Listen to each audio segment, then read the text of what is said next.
el vaso se encuentra ubicado precisamente en el cuadrante superior izquierdo. Si vamos a hablar de cuadrantes, que son 4 regiones en que se subdivide el abdomen, pero podemos dividirlo también en regiones. Si vamos a ver las regiones, el vaso se encuentra ubicado precisamente en el hipocondrio izquierdo y se encuentra cubierto precisamente por la pared torácica del lado izquierdo, y esa pared torácica igual se encuentra a qué altura. Igual cuando sospechemos que hay una fractura, por ejemplo, a nivel del arco costal 9, 10 o 11, pudiera haber alguna lesión del vaso. Y esa lesión del vaso, ya que la víscera maciza más vulnerable a nivel de la cavidad abdominal se llama vaso, entonces pudiera ocasionar una lesión o un trauma esplénico y ocasionar un hemoperitoneo. Hemo es sangre que se vierte en la cavidad peritoneal por alguna lesión que pudiera haber en la nivel del vaso, puede haber en el hígado o alguna otra estructura, pero principalmente el órgano que más es vulnerable y que se lesiona por un traumatismo es el vaso, y que puede ocasionar un choque hipovolémico por sangrado. Vamos a ver aquí, trata de ampliar aquí esta parte para ver las relaciones que tiene el vaso. Cuando va a hacer una disección del vaso tenemos que ver precisamente qué estructuras se encuentran relacionadas con él. Vamos a ver en la parte media, dicen cómo se encuentra relacionada con la curvatura mayor del estómago. Y ahí en la curvatura mayor del estómago se encuentra precisamente ahí estructuras vasculares, nerviosas, nódulos linfáticos, pero aquí hay un ligamento, y ese ligamento que tiene el nombre precisamente de la estructura anatómica que se encuentra en relación con el vaso. Tenemos aquí el estómago y el vaso, entonces ¿cómo se llama el ligamento? Gastroesplénico. Y en ese ligamento gastroesplénico se encuentran los vasos cortos, también los nervios aquí,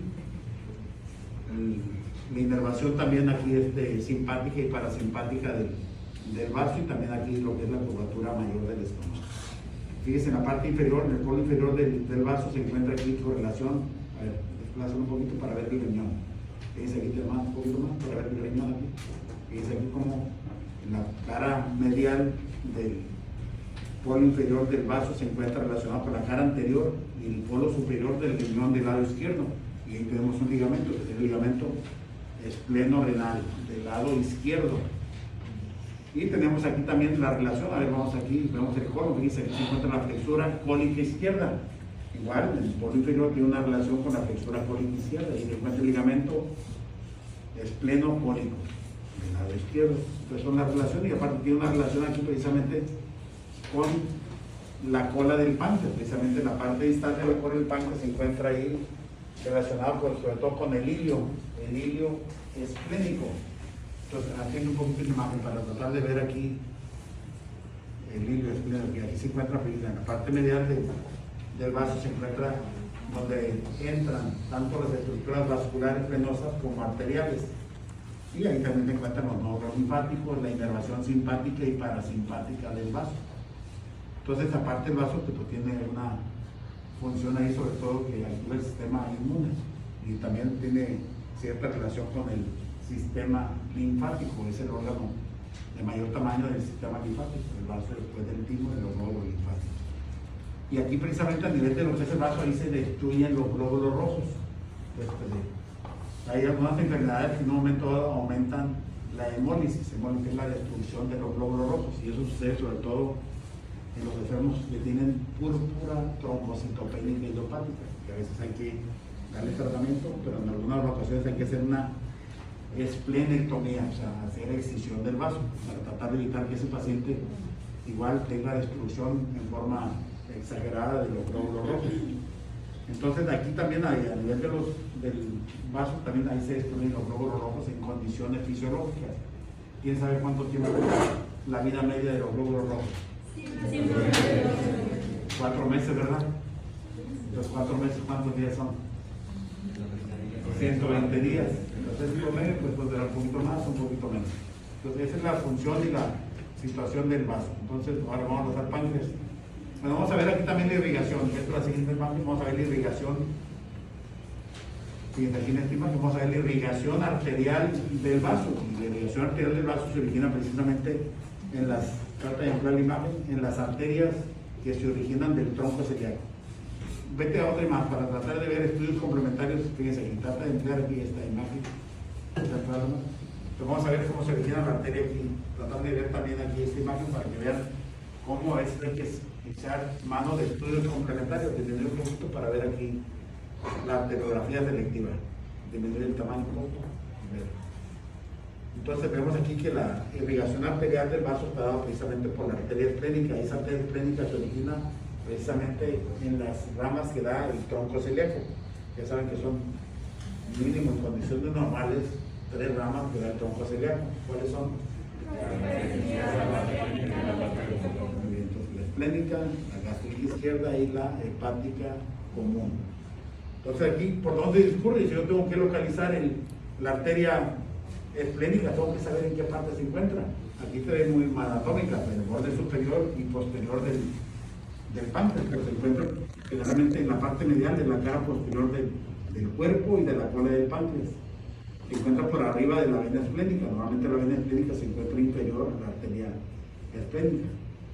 Entonces aquí la arteria igual discurre, pero en su trayecto, fíjense, la arteria esplénica cómo da aquí irrigación a lo que es el cuerpo y la cola del páncreas, dando la arteria dorsal y la arteria pancreática mayor.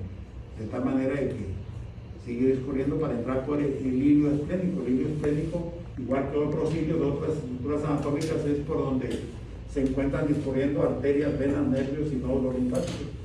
Entonces aquí tenemos donde entra precisamente a nivel del hilio, que se encuentra la cara posteromedial del vaso. Y vemos la irrigación venosa. La irrigación venosa igual nace en los capilares. Ya ven que ¿cuántas ramas da la vena esplénica? Ninguna, ¿verdad? Porque las venas reciben tributarias, no dan ramas.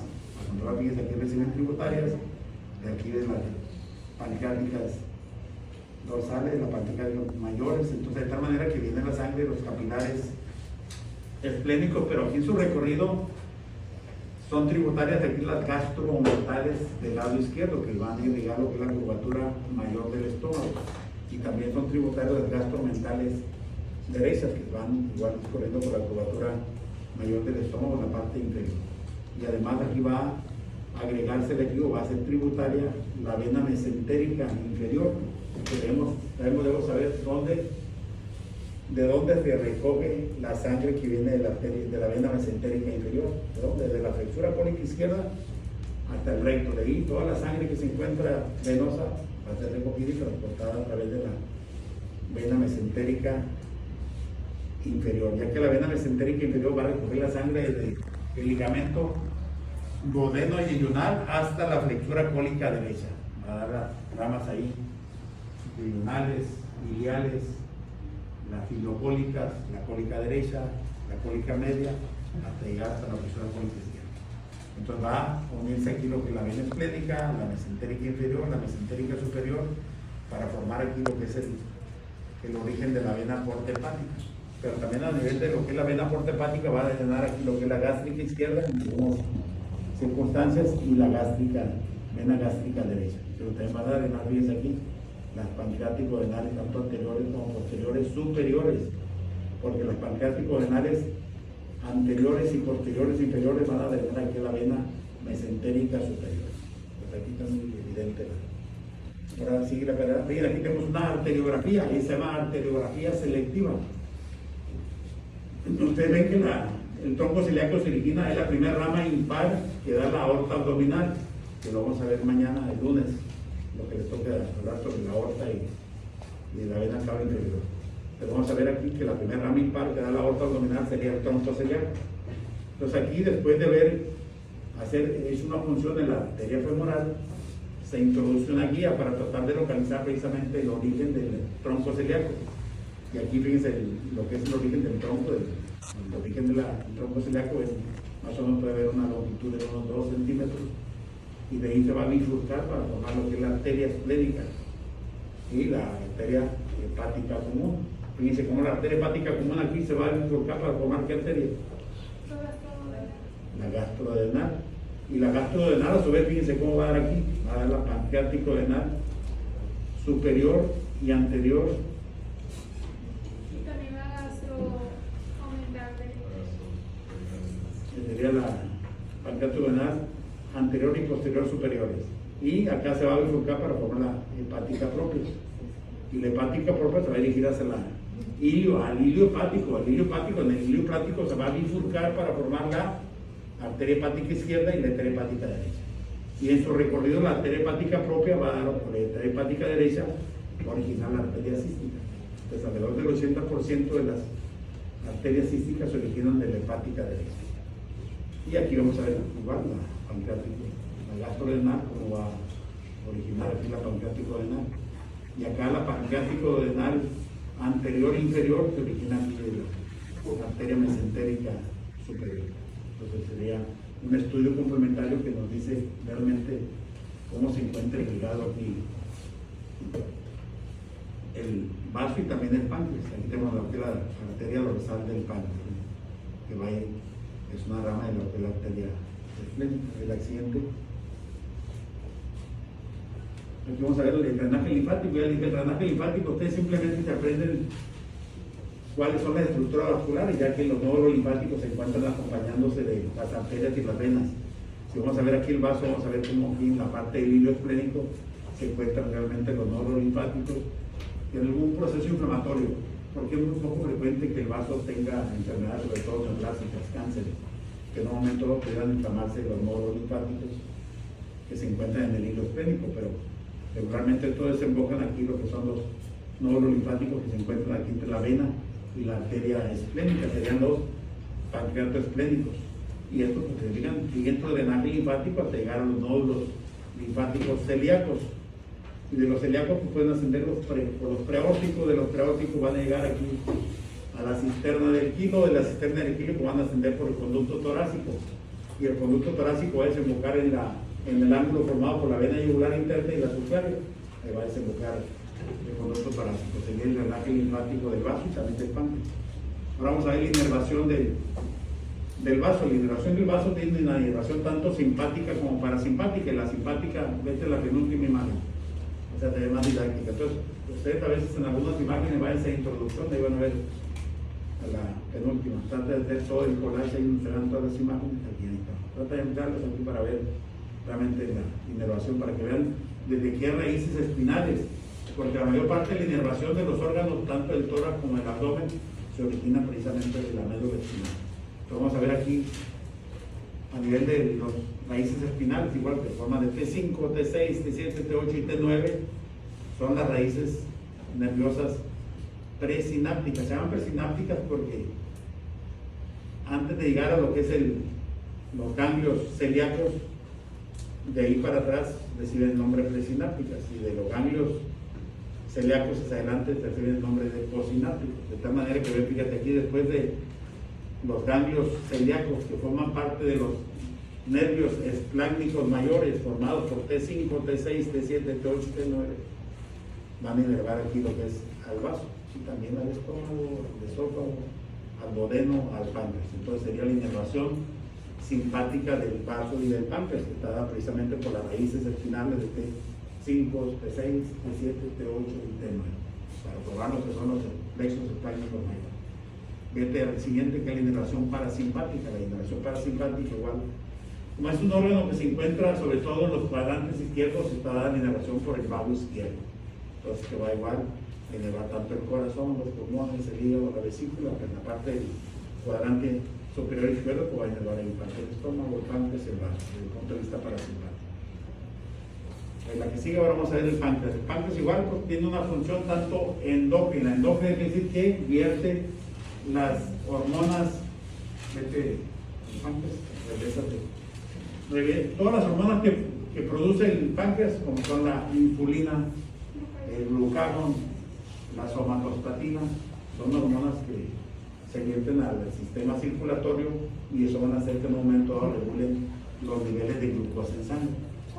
Si el paciente tiene una elevación de la glucosa en sangre, porque a lo mejor se echaron una Coca-Cola de 200 mililitros, o un jugo pues rico en glucosa, que a lo mejor son 200 calorías, entonces ¿qué van a hacer? Van a ingerir glucosa, va a elevarse la glucosa en sangre y ¿qué va a pasar? Pues ese estímulo que hace que la glucosa se encuentre, le va a estimular las células beta del páncreas, y ahí se encuentra la producción de insulina, que es una de las funciones endócrinas del páncreas, que al momento de estar elevada la glucosa va a producir insulina para tratar de normalizar. Pero si en cambio la glucosa está por debajo de las cifras normales, se van a activar las células alfa del páncreas produciendo glucagón. El glucagón es una hormona que va a estimular a la glándula hepática a nivel donde se encuentran los depósitos de glucógeno.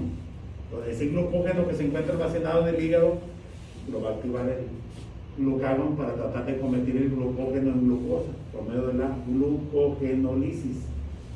De tal manera que va a hacer que se normalice en condiciones normales la glucosa en sangre.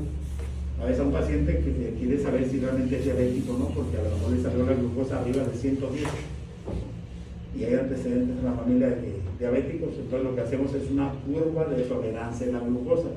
Se le da a ingerir 50 gramos de glucosa y si le hace una prueba de toma de sangre en ayuno, a la hora, a las 2 horas, a las 3 y a las 4 horas, para ver realmente qué respuesta tiene ese páncreas en la producción de insulina. Si la respuesta es satisfactoria, entonces el paciente va a tratar de, alrededor de 4 horas, llevar la cifra de glucosa a la cifra normal. Entonces, pero si en cambio persisten los niveles de glucosa por arriba de lo normal, ese paciente lo más seguro que sea diabético. Y si aparte le hacemos una hemoglobina glucosilada, si se encuentra por arriba de 6, podemos sospechar que el paciente es diabético y darle su dieta y su tratamiento. Entonces aquí vemos el páncreas, cómo está formado. Trata de ampliarlo, por favor. Está formado por 4 estructuras que lo conforman. En la parte más lateral derecha que se encuentra la cabeza del páncreas. Y fíjense la cabeza del páncreas, la importancia que tiene, porque ahí va a drenar lo que es el coledo con su porción intrapancreática, y esta va a desembocar en la parte medial de la segunda porción del duodeno. Entonces, si hubiera alguna inflamación, como puede ser una pancreatitis, o un tumor de la cabeza del páncreas, o cálculos que se encuentran, a ver, trata de levantar un poquito la imagen para compararla con la imagen complementaria. Fíjense aquí hay una colangioresonancia, donde vemos aquí los conductos biliares derechos, izquierdos. Al unirse el hepático izquierdo con el derecho va a formar el conducto hepático común. Y al unirse el conducto hepático común con el cístico, que forma parte del triángulo de calor, desde el punto de vista de los conductos biliares, ya que la otra estructura anatómica que forma parte del triángulo de calor sería el borde inferior del lóbulo cuadrado. Entonces, la estructura que forma el triángulo de calor está formada por el borde inferior del lóbulo cuadrado, por el conducto cístico y por el conducto hepático común. Al unirse el conducto hepático común con el cístico va a formar lo que es el coledo. Ya ven que el coledo, pues ya dijimos ayer, tiene una porción supraduodenal, una retroduodenal, una intrapancreática y otra intramural. Entonces, al verte, por ejemplo, aquí, bueno, este es normal, pero en tu libro de texto tienen aquí una colangio, pancreato, resonancia, donde se encuentra bloqueado aquí por un cálculo. A ver, como pasa la siguiente, a lo mejor ahí tenemos otra. No, se encuentra bloqueado, a ver, sigue, a ver si la tenemos capturada. Sigamos para adelante. De tal manera que se encuentra, sigue para adelante, vas a ver una imagen parecida ahí. Se encuentra bloqueado. ¿Y qué pasa? Pues los niveles de bilirrubina en sangre van a aumentar y eso va a hacer sospechar que parece. Sí, otra vez, y por ahí deben dar una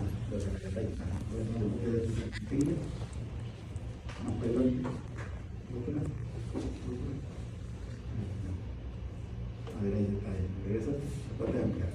Entonces aquí es una colangio, pancreato, resonancia. Fíjense muy bien, aquí tenemos los conductos hepáticos izquierdos, los conductos hepáticos derechos. Aquí tenemos el hepático común y aparece aquí el conducto cístico, y se fijan las variantes anatómicas. Realmente no tenemos aquí una evidencia franca del conducto cístico. ¿Por qué? Porque si acaso tiene un segmento muy corto. Y aquí tenemos el inicio precisamente del coledo, donde desemboca el cístico con el hepático común para formar el coledo. Igual aquí tiene un defecto de llenado, dice Emma, defecto de llenado, que hay que estudiar por qué, pero lo más frecuente que es un defecto ya redondito, entonces podemos sospechar que es un cálculo, o pueden ser múltiples cálculos que hay ahí, pero es una obstrucción ocasionada por un cálculo. Hoy por hoy, las guías dicen que el siguiente estudio que hay que hacer cuando se sospecha que hay una obstrucción, ya sea benigna o maligna, hay que hacer ese estudio, que sea una resonancia magnética de los vías biliares, una colangio pancreático, porque a veces vemos bien muy bien el conducto pancreático principal y a veces vemos el accesorio. El accesorio igual desemboca en la borde medial de la segunda porción del duodeno, y el principal también desemboca junto con la unión del hepático, por eso está el ámpulo ahí, hepático pancreático, que va a desembocar en la parte medial del duodeno. Y ven aquí muy evidente la vesícula biliar, a veces vemos muy claramente lo que es lo de, a ver, regrésate. Entonces vamos a ver, o sea, las partes donde ya vemos que la importancia que tiene la cabeza del páncreas, que son las estructuras, regrésate donde está toda la imagen del páncreas. Entonces de ahí va y se encuentra desembocando lo que es el conducto coleoso. Trata de emplearla. Entonces aquí ven, entonces a veces es muy evidente cuando un paciente tiene una enfermedad pancreática. ¿Por qué? Porque tiene ictericia. O sea, hay pigmentación color amarilla de tu piel, o de las conjuntivas o de las mucosas orales, que es donde es más evidente. Ya vemos que está el cuerpo. Fíjense, el cuerpo se encuentra precisamente, inicia el cuerpo del páncreas, precisamente como punto de referencia entre la arteria y la vena mesentérica inferior. De ahí para la parte lateral izquierda se encuentra el cuerpo, y ya se continúa con la cola del páncreas. Fíjense, la irrigación aquí del páncreas está dado igual por la arteria esplénica en el cuerpo y en la cola, ya que la cabeza del páncreas está irrigada, está irrigada precisamente por las arterias pancreático-duodenales. Entonces hay pancreático-duodenales anteriores y posteriores. Anterior, no, a ver, vete la imagen, a ver si en la otra se ve, bueno, fíjate, se ve más clara. Trata de emplearla.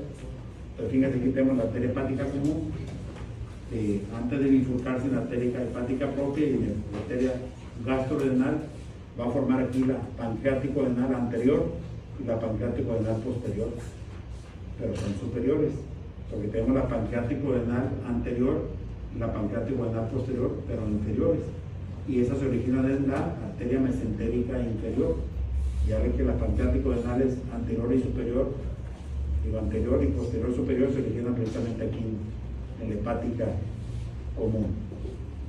Y ya vemos aquí que como la arteria esplénica va a irrigar aquí sobre todo por la arteria pancreática mayor, que se encuentra desde el cuerpo y la cola del páncreas, así como la arteria pancreática dorsal, que va a irrigar aquí lo que es el cuerpo del páncreas.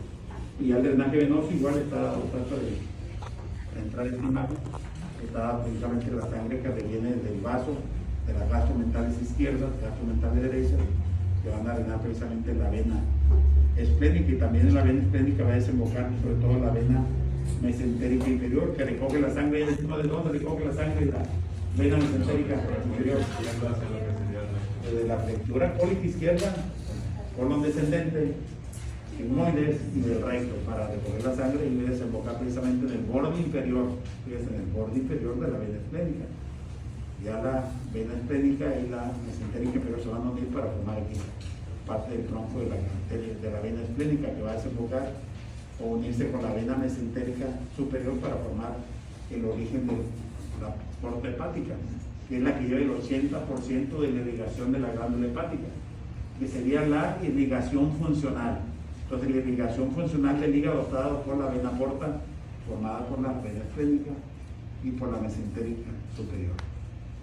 Y ya que el resto, el 20% de la irrigación de la glándula hepática está dado por la arteria hepática propia, pues, pero viene aquí la arteria hepática común, la propia, y después está irrigada por las arterias hepática izquierda y hepática derecha, que van a dar el 20% de irrigación desde el punto de vista nutricio.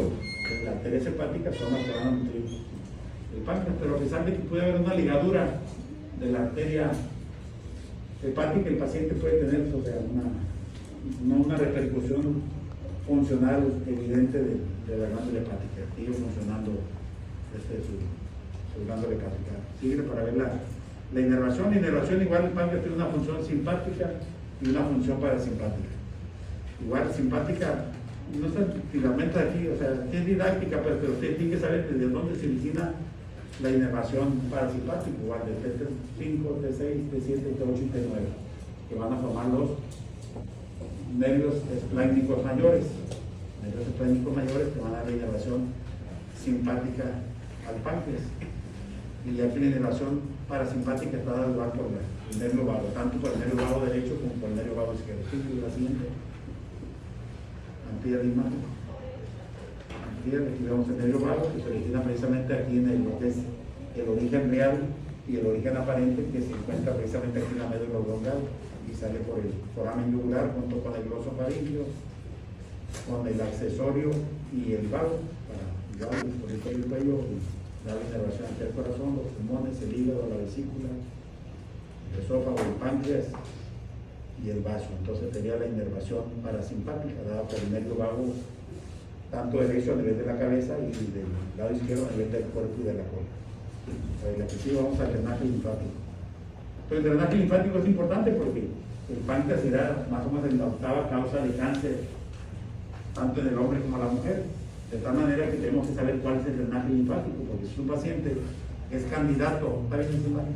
Es candidato a hacer una resección de tanto de la cabeza del páncreas como el duodeno. Es una cirugía que se llama cirugía de Whittle, que es una pancreatoduodenectomía, o sea, te quita la cabeza del páncreas, el duodeno, y aquí te quita la cabeza y el duodeno, entonces se sube a la asa de intestino, y esa asa de intestino se anastomosa con el páncreas.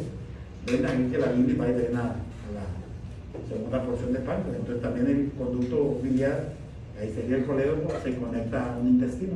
Subimos una asa de intestino y también la conectamos al estómago. Entonces aquí se reseca el estómago, sobre todo a veces se deja la preservación del píloro para que no tenga un vaciamiento